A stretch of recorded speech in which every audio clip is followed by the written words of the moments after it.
Hyderabad Gachibowli police station దగ్గర ఉద్రిక్త వాతావరణం నెలకొంది. వినాయక్ నగర్ లో బిల్డింగ్ ఓనర్స్ వసతి గృహం నిర్వాహకుల మధ్య ఘర్షణ తలెత్తింది. హాస్టల్ గదులను వెకేట్ చేయించే అంశంలో కిరాయిదారులైన వసతి గృహం నిర్వాహకులు వాగ్వాదానికి దిగినట్లు తెలుస్తుంది. ఇరు వర్గాలు ఎవరు వెనక్కి తగ్గిపోవడంతో ఘర్షణకు దారితీసింది. హాస్టల్ ఖాళీ చేయాలని అడిగితే తమపై హాస్టల్ ఓనర్స్ అసోసియేషన్ అధ్యక్షుడు అమర్నాథ్ రెడ్డి దాడి చేశారని బిల్డింగ్ యాజమాన్యాలు ఆరోపించారు. అమర్నాథ్ రెడ్డిని అరెస్టు చేయాలని డిమాండ్ చేశారు. రక్తపు గాయాలతో పిఎస్ వద్ద మరోసారి ఘర్షణకు దిగడంతో టెన్షన్ వాతావరణం చోటు చేసుకుంది. ఇరు వర్గాలను సముదాయించి పిఎస్ నుంచి బయటకు పంపించారు పోలీసులు. కోడూరు మ్యాన్షన్ ఇక్కడ గచ్చిబౌలిలో మాది బిల్డింగ్ అన్న. ఒక 4 years నుంచి అమర్నాథ్ రెడ్డి మొత్తం అంతా బిల్డింగ్ కబ్జా చేశారు.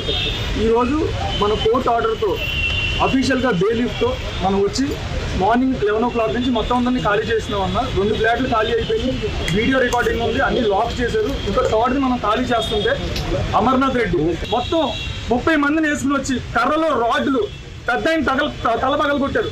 మమ్మల్ని అందరినీ చంపైపోతుంటే ఒక హాస్టల్లో చదువుకునే ఒక అమ్మాయి లేడీ మమ్మల్ని ఆపడానికి వస్తే ఆ అమ్మాయిని కొట్టారు. ఆ అమ్మాయి ఈరోజు ఉండకపోతే పిచ్చేశ్వరరావు గారిని చంపేద్దరు.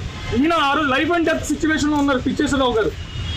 లేడీస్ని కొట్టారు, వాళ్ళ వైఫ్ని కొట్టారు. మా ఫ్రెండ్ సునేష్ అయితే ఇంత పెద్ద కారు సార్ కూడా ఎవిడెన్స్ చూపించాను, వీడియో రికార్డింగ్ ఉన్నాయి, ఇంత పెద్ద మేకుంది.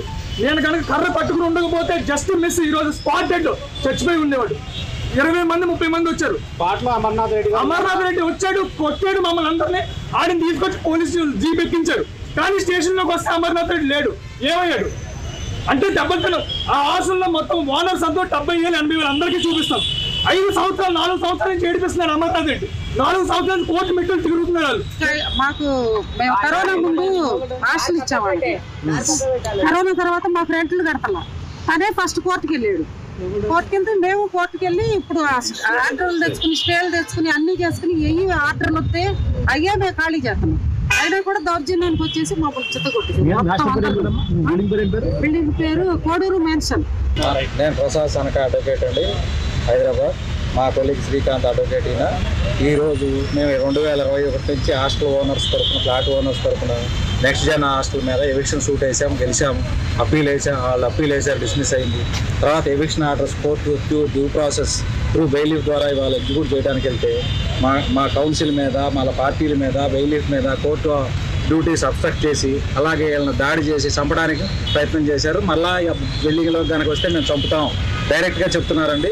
ఇది మాకు అడ్వకేట్స్ ప్రొటెక్షన్ ఎంతవరకు కల్పిస్తున్నారు అనేది ఇక్కడ డైరెక్ట్గా మీకు చూపిస్తున్నాను. ఈయనకైన గాయాలు చూడండి, చెయ్యి ఇది ఇక్కడ టోటల్గా ఆయన చేపట్టుకోవడానికి కూడా లేని పరిస్థితి.